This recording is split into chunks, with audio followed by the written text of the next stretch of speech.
Welcome to Strength Chat Podcast, presented by Kabuki Strength. Introducing your hosts, Chris Duffin, the mad scientist of strength, Rudy Cadlow, mature athlete and coach, and the wizard of training himself, Brandon Sen. On this week's Strength Chat Podcast, we are hosting Alex Viada of Complete Human Performance. Alex is an athlete and coach, has accomplished some amazing strength feats and speed feats and endurance feats. His unique system of training the hybrid athlete is chronicled in the book that he authored by the same name, The Hybrid Athlete. In today's discussion, we touch on energy systems and maximum recoverable volume. You will learn about improving training capacity for the strength athlete and strength for the endurance athlete. Listen in and enjoy. Welcome to Strength Chat with your host, the mad scientist of strength. That's right, Chris Duffin. I'm here. To my right, our mature athlete and coach, Dr. Rudolph. What are you smiling and laughing about over there? It's just the same introduction every time. It's just the double introduction. Welcome to Strength Chat. Welcome to Strength Chat with your host. Anyway, so to my left, who is it? The wizard of training, Mr. Brandon Sen, is with us today. Made it. You're here? You're ready? I'm here. I'm always ready. You're always ready. I'm always prepared. You just came rushing in the I'm door, but always he's ready. in fight or flight mode. Where's your coffee, Brandon? You must have been running late today. Did you get caffeinated? Slammed it. Okay. Slammed a coffee and a beer at 8 a.m. A beer. With a little tomato juice, too? That's maybe? right. So on the way to the airport. So that actually sounds like you're prepping for today's podcast. Once we get here, we'll that'll make sense. So when we introduce our guest, but yeah. So what have we had going on lately? We went to the National Strength and Conditioning Conference out. Yeah, we got a chance to experience what most of the rest of the country's experiencing: frigid weather. And my dear partner here got caught a little bit without checking his weather app before we left. Well, people always ask me, they send me like, where are you at? Where are you going? And I'm like, I have no clue. Nobody realizes I'm just along for the ride. You guys do all the planning. I show up, look great, you know. So I don't even know where we're going. Why would I look at the weather? I don't even know where we're going. So apparently it was cold back east. Yeah, apparently. Like ice and 20-degree weather, and I had shorts and flip-flops. Did your bones hurt, Rudy? No, in the my cold bones, weather? No. I'm good. I'm good there, Brandon. I was actually quite fine. Everybody, let me tell you, everybody kept freaking out. Every time I got in an elevator over there, everybody's like, oh, my God, what are you doing? Well, let's be honest. It's not because you didn't check the weather forecast. It's because you can't reach your feet. He doesn't have shoes that can fit his goes big with the feet slips. anymore. I am wearing shoes right now, shoes and socks, so shush it. Yeah, you are. But those are also slip-ons. I can see. Damn it. Those are slip-ons. They are slip-ons. But the socks were not. You have to reach down there that's for true. Socks are So- definitely harder than shoes, Yeah, too. I'll yeah, give you that one. Yeah. He has the Velcro ties on him there. So anyway, on my Instagram, there's photos of me standing on sheets of ice in flip-flops because that was my preparation for going back. The east, 10-degree weather. Yeah, well, no one would have expected Carolina to be at 10 degrees. And, The Wim Hof Any foot time of year. method the Wim Hof foot method. I like by it. Chris Duffin. Well, let's get rolling with today's show. So, speaking of beers, we have Alex Viada, owner of Complete Human Performance, on the show today. So, welcome, Alex. Yeah, thanks. It's an absolute pleasure to have you on. Alex is he's a renowned coach in the basically in the concurrent training world. So he owns a company that provides both strength conditioning and nutrition coaching services. And does he own a microbrewery too? Or? No, we're getting to the beer part soon. We'll get to the beer part soon. So. People, they mention that, Alex's 4.5-minute mile and his 700-pound deadlifts or squats and, like stuff like that. But I more get along with Alex because he likes pounding a beer before a deadlift on occasion. And he likes tasty brews, and I respect all of that. So welcome to the program, Alex. Man, thanks, Chris. Really appreciate it. Really appreciate it. Like I said before, good to finally chat with you one-on-one. Yeah. We've chatted many times, in the usual social media world, back and forth on different topics on the side, and it's good to talk with you. So, what is your favorite? Let's start with important subjects. What is what's your top three beverages right now? Top three beverages, top three beers right now. I'm always a fan of the Trappist quadruples. Trappist quads, the Rochefort 10 is probably one of my favorites. St. Bernardus 12, it's not a Trappist, but really good. And probably some of the Avery stuff. They've got some of those high gravity, 16 to 18%, like Tweak and Rumpkin, things like that. Those are pretty good. And it's winter here in San Diego, which means it gets down to like a chilly 55 to 60 at night. And there's nothing like having one of those out by the fire pit, Nice. I've been jealous, looking at some of your recent mountain runs up out of San Diego there. Like the pictures just look amazing. It's gorgeous, man. It's this whole scenery out here is unreal. So before we jump into the meat of stuff, let's talk about that. Like the alcohol in relation to training, either pre, post, and like what your experiences have been, because I have some noted opinions on it, and it's very counter to, it's like the popular myth is you got to be clean all the time, super clean. You can't have anything bad in your system, if you want to be that ultimate. And I'm like, there's a little bit of flexibility. Having a beer or a drink here and there is not going to be the end of the world if you're not pushing it too far. I mean, there's a big difference between that. But what has been your experience with? Because I see a lot of like endurance athletes after a race like have a beer, and and then you have done the pre before training as well. I've seen before, and so tell me what your experiences have been there. It's funny even because one of the races I did, my pacer, for ultra marathons, for long distance racers, you can get a pacer at some point, which is somebody who basically comes and stops you from falling asleep and, falling off the trail when you get past a certain distance. He filled his Camelback with beer because that was going to be the beverage of choice. Now, it's funny because, like you said, it's all about, it's about, there's a difference between having a beer and, going through a 6-pack or going through a case. For me, it's such a, I think so many of us are so mentally keyed in and focused and high strung when it comes to lifting, when it comes to training. For me, being able to have a beer after any kind of training is just such a mental and physical relaxation. Like for me, it's that kind of bookend that says, okay, the training is over, the day is over. It's time to mentally take things down a notch, physically take things down a notch. It really just kind of helps me get into that whole routine where it, kind of says, okay, the insanity of the day is done. The insanity of training is done. It's time for me to take things down, get into more of a relaxed state and just, kind of tune that side out. And for me, mentally, that's been so critical.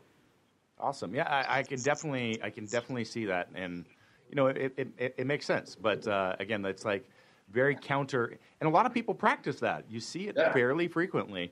But anybody that's a professional in the area of nutrition or whatever, it's going to be a big no-no. And I'm like, hey, it's you're not going to lose the gains of your workout by having a beer.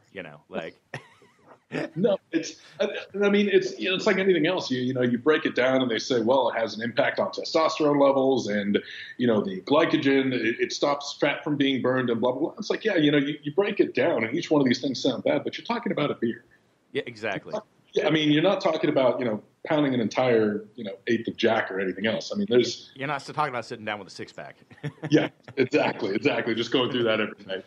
Yeah, it's anything that is a potential vice in like huge quantities is probably not that bad in small quantities. So, including training, we can overdo the training, right? Well, I was going to say that's a good shift into actually discussing, training and the concurrent training approaches that you and your team work with. Yeah, where it's really common, amongst people that it's special, in athletics, we have specialization. It's huge. A lot of our followers specialize in different areas. They coach in specific areas. Mm-hmm. And we, oftentimes when we look at some of the other areas, let's say a pure strength athlete, and go, hey, we want to compete in, doing a triathlon as well or something of that nature. Maybe not pushing it that far, but we know that there's a cost to to that from the strength aspect. Yep. But I think sometimes we might, overlook how big or how small that cost can be if it's managed appropriately, right? Yep. And that's what you do. So tell us a little bit about that. Yeah, and it's exactly what you said, and I think that's the one critical point that I always want to convey to people is that if you're a specialist athlete, this is not necessarily a method to superior performance in your chosen sport. It's just not. It's never going to be. It is if you are not a highly specialized athlete, or if you have certain weaknesses, if you have certain areas that you need improvement, concurrent training can help you when it comes to something like work capacity or recovery or anything like that. But for the most part, what we do is we try to minimize the incremental cost of introducing a completely different set of athletic objectives. So if we, when we work with pure strength athletes and they say, look, I want to go run a 5K, or, I'm really interested, my significant other is interested in having me do a triathlon, something like that. The first thing we tell them is, well, obviously this is going to take some time away from your regular training. Your recovery may be extended. You may have to adjust your routine. There are certain compromises that you're going to have to make. Your progress may temporarily stagnate, and that's to be expected. Fatigue masks fitness. There may be a certain period of time where your progress will not be what you want it to be. And we're very upfront about that. And, I think we tell them, the most good strength training routines, especially ones for better athletes, are basically designed to not leave that much recovery on the table. Yeah. If you're over-recovering, you're missing an opportunity for additional stimulus. If you're saying, okay, I've got recovery to spare, why am I not doing more productive work? If you're using a routine right now that currently maxes out your recovery potential, which would be potentially optimal, then you can't layer anything on top of that and expect the body to adapt.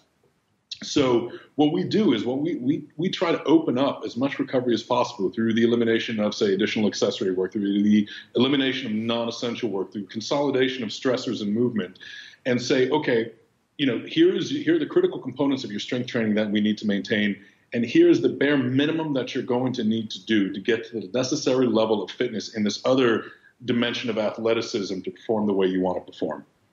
And if you look at any strength training routine, you can say, well, okay, there's the basic. You look at how, say, West Side Conjugate breaks it down, and you say there's the maximum effort work, there's speed work, rate of force development, you have hypertrophy, strength, endurance. You can break down endurance training into similar areas. You break down endurance training into your base aerobic work, your low intensity aerobic work. You then have your interval work, your VO2 max work. You have that kind of area in between, the lactate threshold work. Each type of exercise, each type of domain right there has its own unique recovery costs. It has its own unique stimulus. There's a difference in mental focus in CNS fatigue in terms of, I hate that term, CNS fatigue, but I just used it.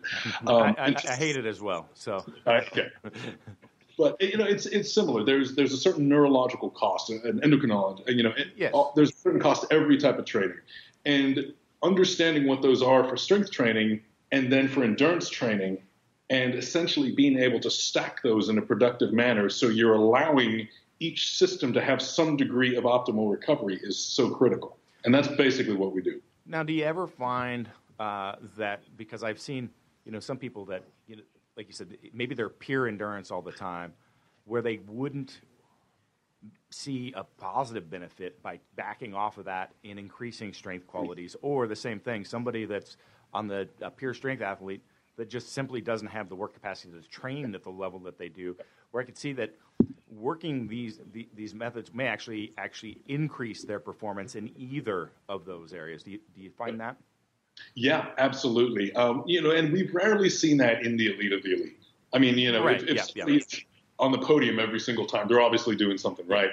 But we notice this a lot, in fact, and the time we have the benefit of seeing this the most is actually when people get injured or have to take time off from their primary sport. They come to us because they're interested in pursuing something completely different. So they'll do something in the endurance realm, for example, if they're a strength athlete. When they go back to the strength realm, they suddenly discover that this increased work capacity is allowing for greater work volume, greater accessory, faster recovery between sets, a lot of other tangential benefits, including, possible benefits to body composition as well. We take the athletes that happen in the reverse, endurance athletes who then do a strength phase because, they have some overuse injury and can't keep running. Working on their strength, they'll notice an improvement in ground impact force. They'll notice an improvement in VO2 max, in acceleration, in hill running. more durability when it comes to their knees or their hips or anything else, better form, better posture, better drive, better downhill running capacity for a lot of trail runners, which for them, strength training is phenomenal for that. I could see that, Yeah, absolutely, absolutely. And in a lot of cases, I think they know this or they've heard it, but they don't really believe it until they're forced into a situation where they have to do it. And then they start to notice the benefits. Yeah, and I think you're right there. Like, you don't see that in your elite level athletes, but I think I personally, I see it quite a bit in a lot of intermediate or just people that are hobbies, training, and on both, the endurance side as well as the strength side. It's not uncommon, in my opinion, to see, those qualities missing actually impacting their primary area of focus. Yeah, it's interesting because just two anecdotes, one on each side. One was a power lifter, a very, very good one, who mentioned that ever since doing a little bit more endurance work, he said this was something as simple as he realized halfway through his squat workout that he wasn't getting winded anymore after putting his knee wraps on, which seems like such a silly thing if you're not familiar with really the cost of just being that fatigued when you go into the lift. Mm-hmm. Saying if you're even getting in 2 or 3 more productive sets or reps while you feel fresher, that could be a 50% increase in the productive primary work sets you're doing. That's phenomenal. Oh, think about that over a 3 to 6 month or 12-month period, or annual cycle to annual cycle. That an extra heavy set even in a workout adds up. Brandon, I mean, you want to weigh in on this? This is it's certainly one of those taboo topics, right? Or it has been in the past in terms of strength athletes specifically, or bodybuilders think that we're going to lose all of our gains if we go for a walk after training, and we're seeing really. I've seen that said many times. Yeah, It couldn't be further from the truth, and we're starting to see quite a bit more research, or at least more people are pointing to past research that is showing that that's just not true. So for our, not talking about the people who are at the very top of the podium or the world record holders, but the guys who are kind of on the up and up, what is, talking strength athletes, what role does cardiovascular training or adaptation have in, the early phases of their career or even early phases of their training cycle? Is that something that you really make an effort to develop, especially for those younger lifters in terms of, younger in terms of training age?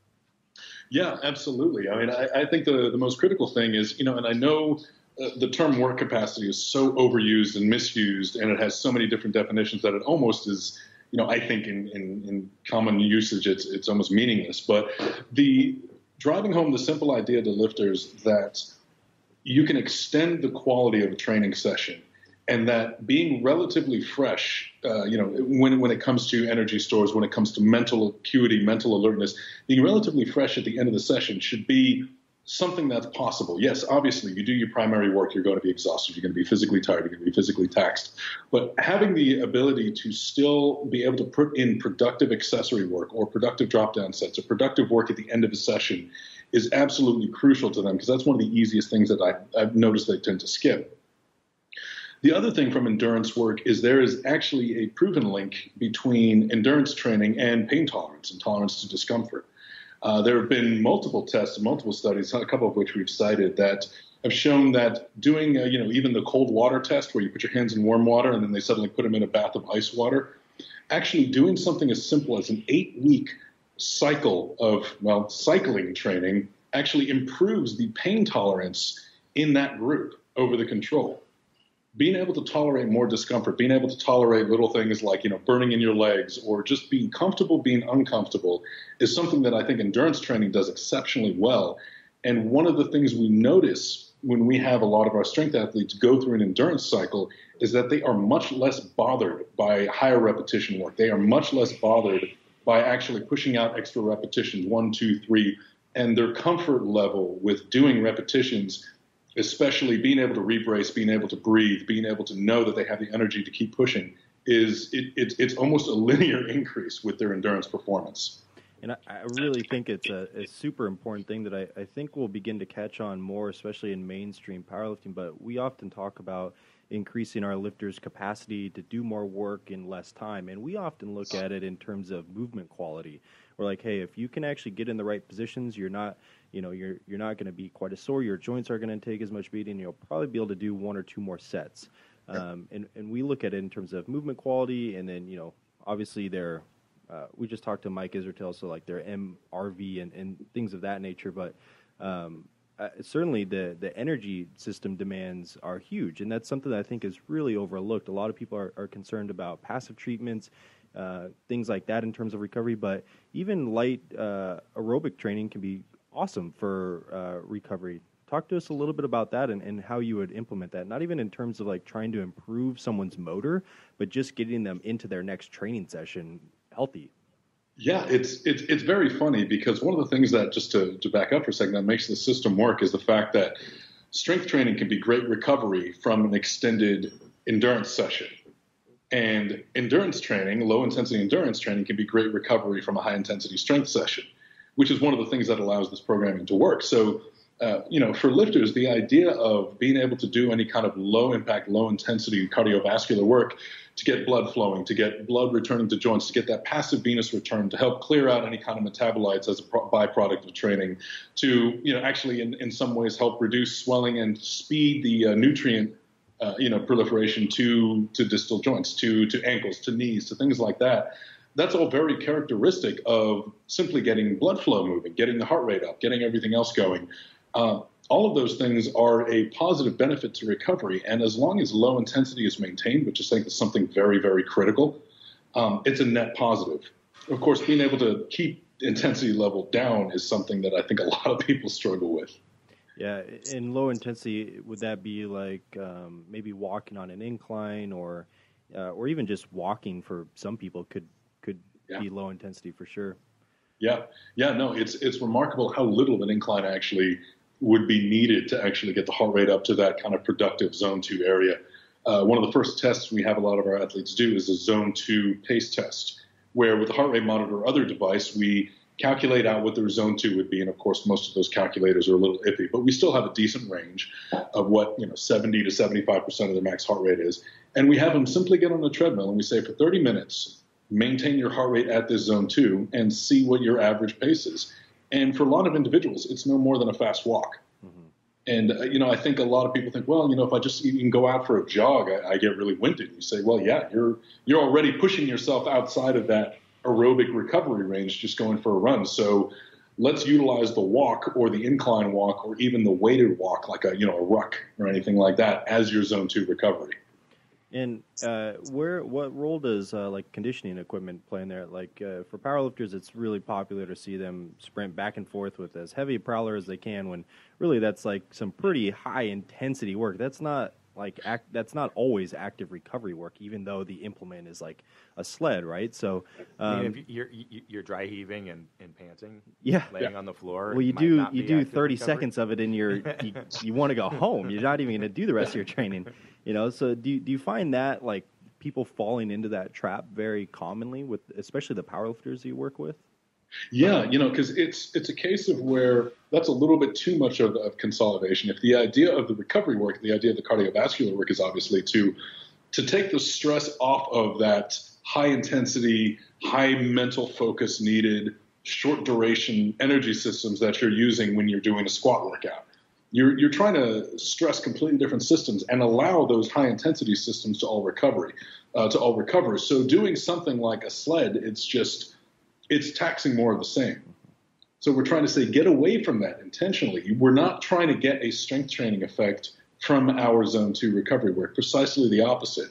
We don't want you to be taxing any of the same systems that you just taxed yesterday or that you just taxed earlier in the day, if the objective is to let those systems recover and do things like improve blood flow.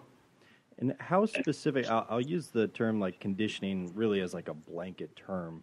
But how specific are different types of conditioning? So if we have a powerlifter who really wants to squat more, are they benefited by doing 20 sets of 3 with 30 seconds of rest at maybe 40% versus going for maybe an hour-long incline walk? Are those adaptations similar? Is that person who squats to get that aerobic effect going to be similar to the one who's going on a walk, or do you break it up into that type of specific work?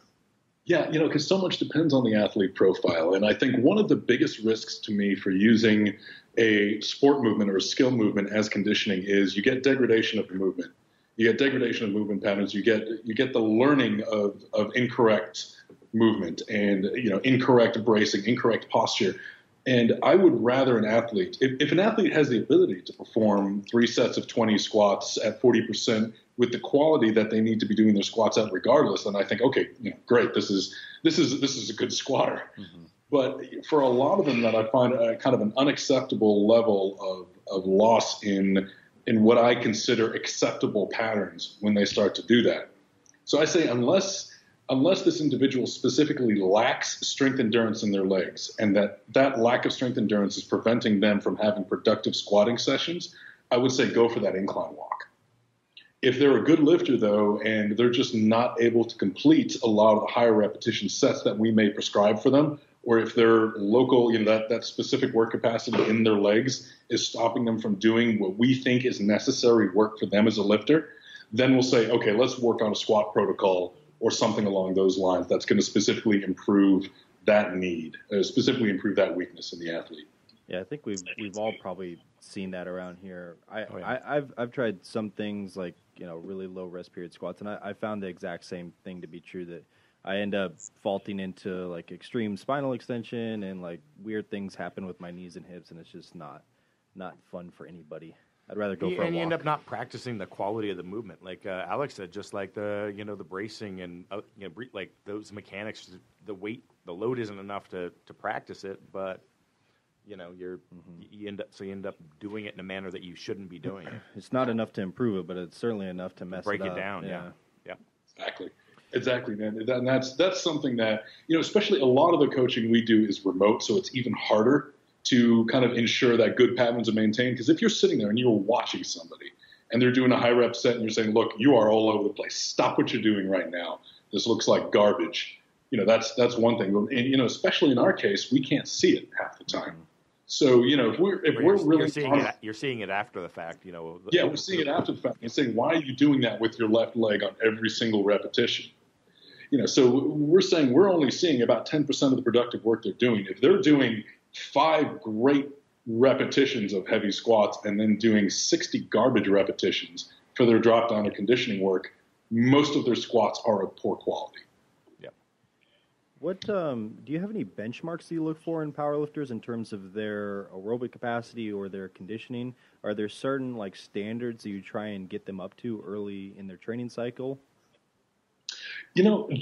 For us, when we prescribe conditioning for powerlifters and conditioning for any specialized athlete, it's very much kind of what we consider the minimal acceptable level of conditioning is, it's hard to set actual benchmarks because there are so many we can look at. I mean, we can look at VO2 max, but that's, almost entirely useless. We can look at being able to maintain a steady walk or steady zone 2 heart rate for 45 minutes. Usually what we prescribe where we want to see a lot of these athletes is their ability to maintain a zone 2 heart rate for 60 minutes without degradation, which is basically just saying, look, we want you to be able to walk or perform a steady low intensity effort for an hour. If you can do that, that's a level of conditioning that's going to let you get through even the most challenging strength training session that we could think of prescribing for you. I think that is a partial answer to the question I have, Alex. And we know that power strength athletes tend to recruit fast twitch or white muscle fibers, and it's the opposite for endurance athletes. And a different energy source, they tend to recruit more slow twitch red muscle fibers. At what point, if you want to be a top level elite power athlete, at what point are you concerned that you might be recruiting too many of those red muscle fibers if you're doing endurance work? Where is there a caution to be thrown out there? Can there be too much of the opposite technique? Yeah, and that's one thing we get into when people say they want to, get elite performance in both. If they say, look, I'm a powerlifter, and actually one of the populations we see this a lot with is our military clients, because a lot of them love powerlifting. They love getting stronger. They love pushing big weight, but they also have performance metrics on the conditioning side, on the endurance side, that is very much, in a lot of ways, there's, besides the obvious fact that it's very useful for the job, there are a lot of career movements that are based on that. If you're a very, very fast runner, you probably are going to raise some eyebrows and be able to, if you're looking at any kind of selection or anything else, so that's a population where we see this a lot. And we do notice long-term degradation in explosive performance with these guys if they've been doing it for years and years. We have never noticed, and we don't think that there is much of a significant migration of fiber types if that kind of bare minimum standard is met when it comes to conditioning. If we stick to exclusively zone 2 work, we're not getting enough fatigue to require adaptation or fiber type migration. I mean, effectively at that point, what we are demanding from the body and the amount of type 1 fiber fatigue or slow twitch fiber fatigue that we're getting is so low that the system itself does not have to necessarily adapt. You're not getting that migration because the load on the body, the stress on the body is not enough to really demand significant changes in muscle architecture. So that's the safe number then. 1 hour to zone 2 would be good.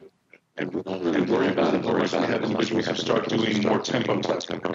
We say, okay, the basic low-level conditioning is fine, but if we start doing a lot of tempo type work and really upping the intensity there, that's when we start to have problems.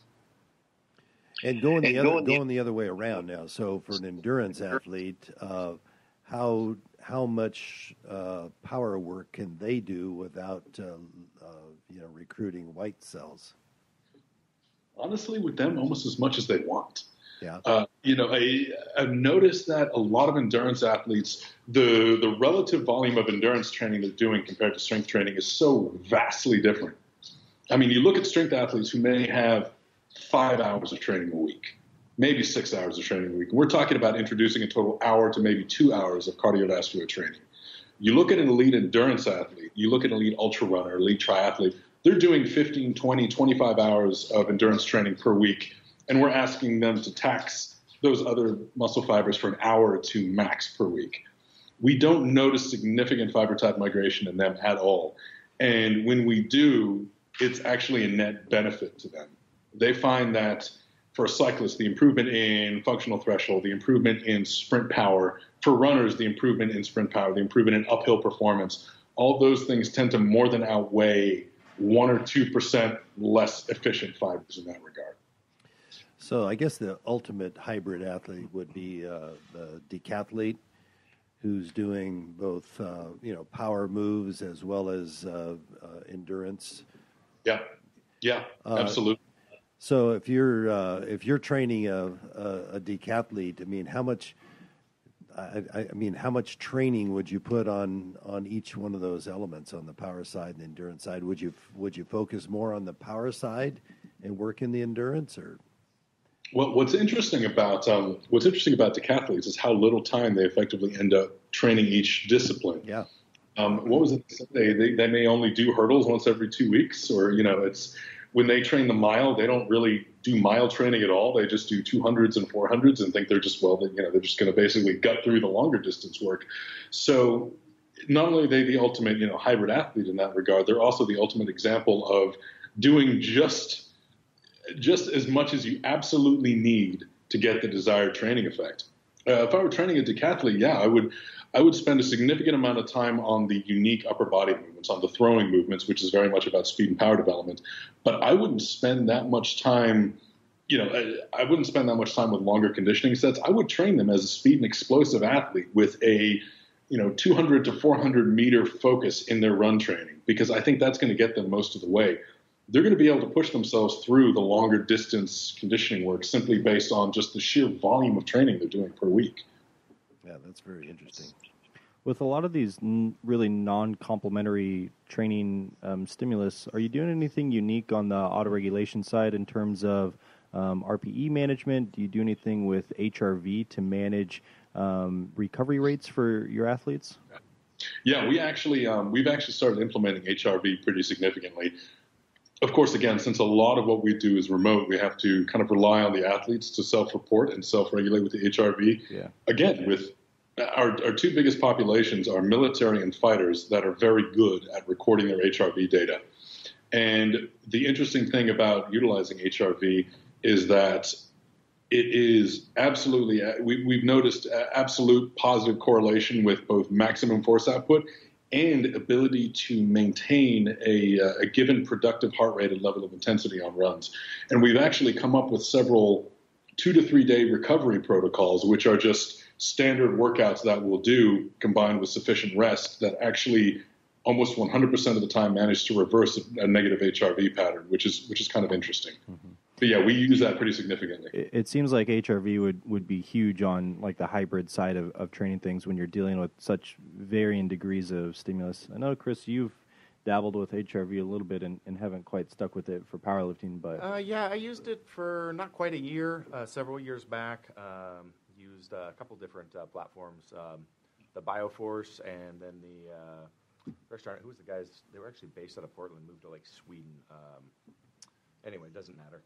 But I just found, for me, like you need to have, like if you're having a coach monitor, it can be probably pretty useful. But just the output usually tells you take it easy or not take it easy.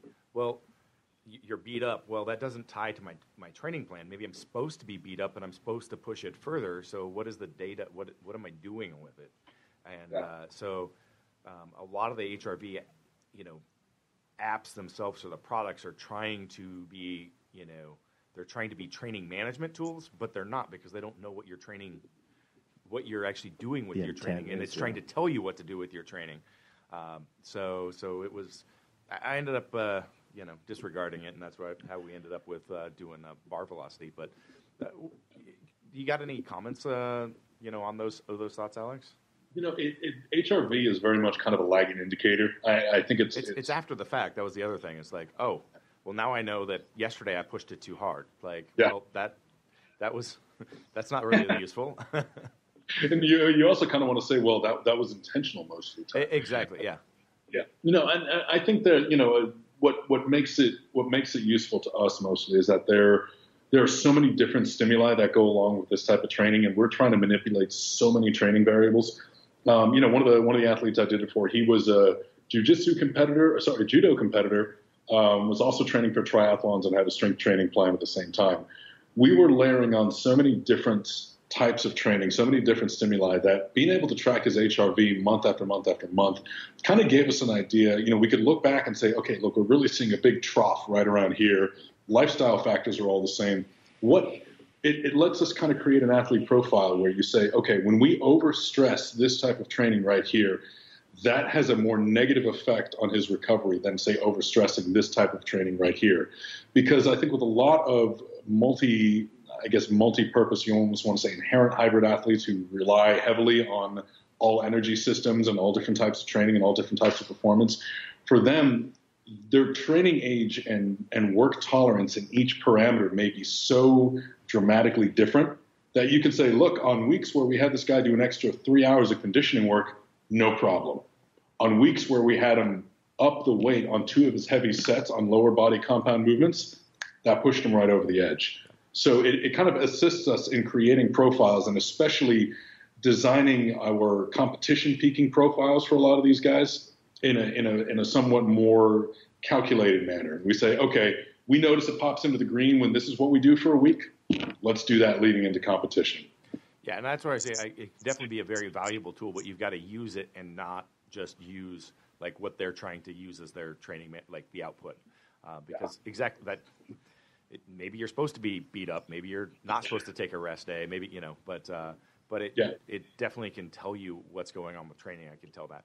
The only other thing I found with it too was nutrition could kind of play like if I was carrying more water bloat because my sodium intake was up, my HRV would show worse. And even though it wasn't, like, so there's things like that you've got to understand about, like, that can play a role in it. Yeah, well, that's one thing we noticed a lot is, of course, especially with endurance athletes, potassium and sodium electrolyte intake can be hugely affected by weather, by training day. Somebody goes out for a long run on a hot day, and all of a sudden their electrolytes go off. That creates minor arrhythmias, which of course is going to affect every sort of impulse and every aspect of heart contraction. Right. So you're going to notice negative HRV, and it could be something as simple. Well, they had a glass of Pedialyte, and boom. A lot of this homeostasis is kind of restored. So yeah, like you mentioned, it's interesting data to have, but it can't be prescriptive. I don't think it's ready to be prescriptive anytime soon. Yeah, and they're trying to make them that way, and that's where I think the miss is. Yeah, I agree.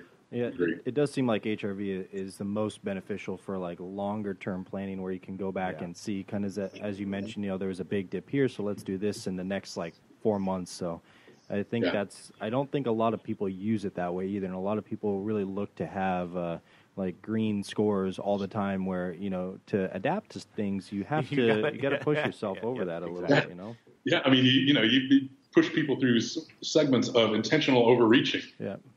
You're intentionally going to be seeing lower scores there. That doesn't mean you need to back off. If you're always in green, it means you're always leaving something on the table, I would say.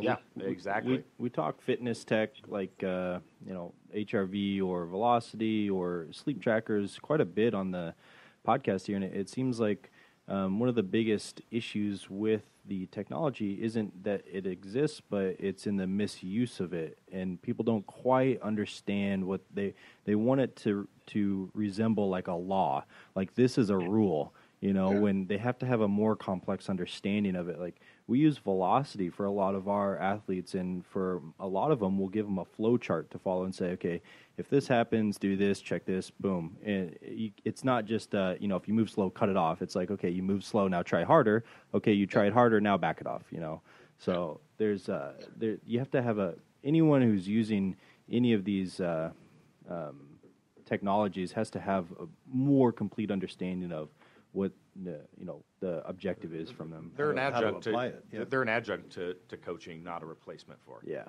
Yeah, completely. Which I think is what a lot of people look for. And it's funny because I see that so much in the endurance world. A lot of coaches, I'm doing air quotes here, they go very, very heavy on the data side of things. Yeah. And they are bringing in so much data and using data to be prescriptive. And they're looking at HRV. They're looking at, okay, let's look at your functional threshold. Let's look at your training stress score. Let's look at this, that, the other. They've got so many data points, they don't even know what to do with them at that point.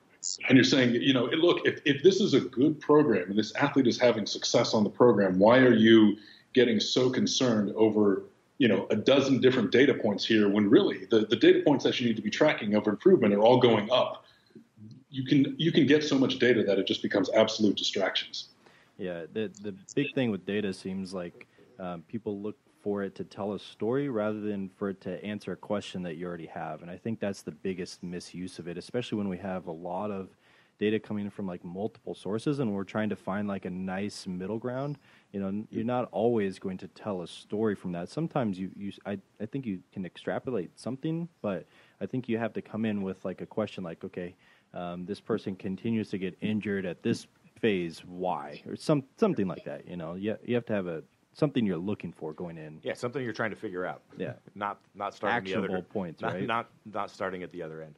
Which I think was interesting on the opening. We talked about being at the NSCA conference, and so we do a lot of the NSCA, CSCA, CCA conferences over the last several years, and the explosion of data tracking companies that are and it's just a proliferation of it is like every show there's more and more and more. 2 years ago there might have been 2, and this year there was 10. Yeah, it's just crazy. And I think that at some point the pendulum will swing back, like that it's going so far towards data, which you need data, but like Brandon says, to answer questions, not to replace, our coaching. So yeah. And it's funny because I think a lot of people think that data is almost a fast track to superior coaching. Mm-hmm. Yes. I think data is something you earn the right as a coach to use and interpret, not the other way around. You don't collect data and use that to necessarily be a better coach. It's a better coach makes better use of data.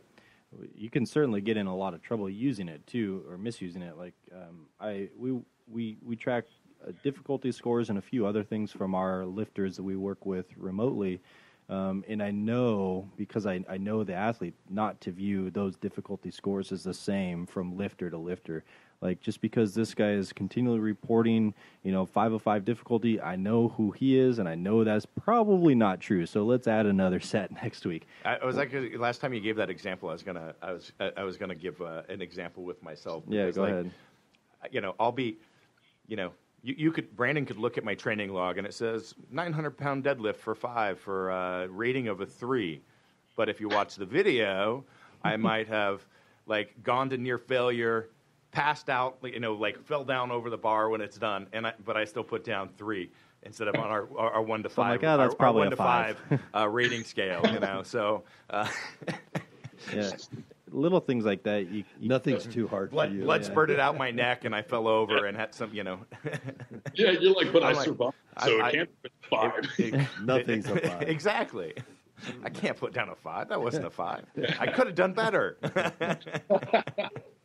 Yeah, it's funny because I think talking about how you do it remote coaching, it is a tough business. I mean, it is a tough way to coach. Because you really do. You need to know what an athlete actually means. You can't sit there and watch them all the time. You need to have almost more insight into who they are and how they interpret stress and, what kind of questions you ask and how you read their feedback, than you do in person. I think it's one of these things that, I think takes a lot of time. It's harder and more time consuming doing it remotely. And everybody thinks it's the other way around. And it is not. So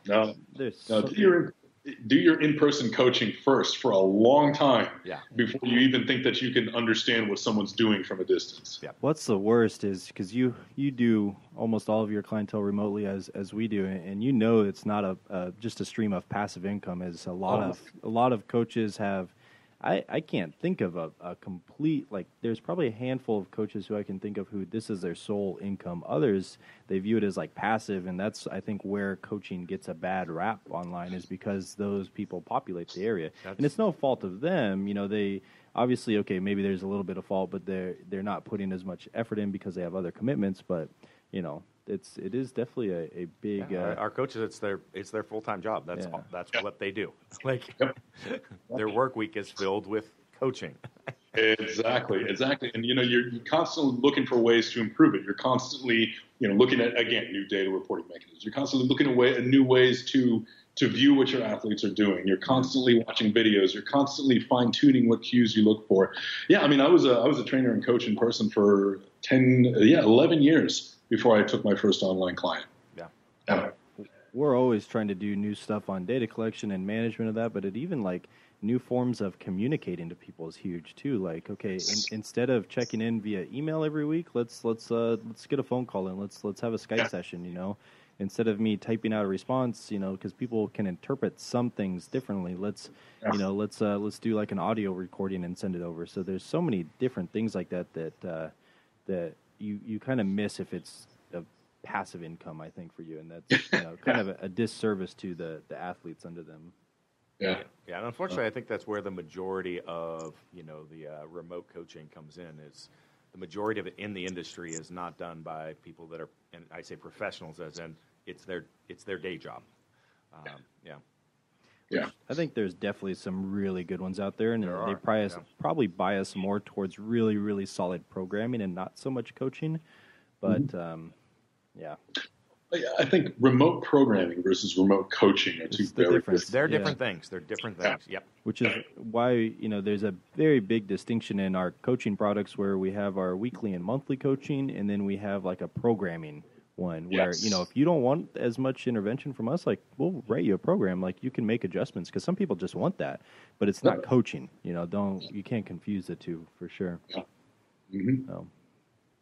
Oh, what do you guys think? I think we're kind of running up on time here. I think we are getting close to time. Yeah. So this has been a really, really great discussion. Rudy, did you have something else? No, I was just going to ask before we wrap up if Alex had anything else he wanted to touch bases on.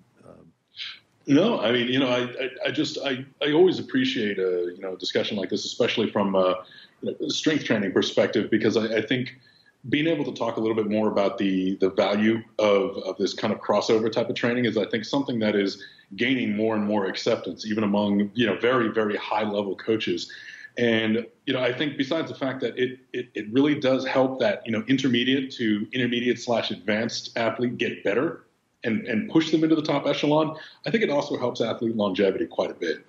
And that's something I just quickly wanted to touch on right here is that, I think the concurrent training and even elements of concurrent training in that approach, it doesn't just create, it doesn't help athletes improve. It also helps keep them out there longer.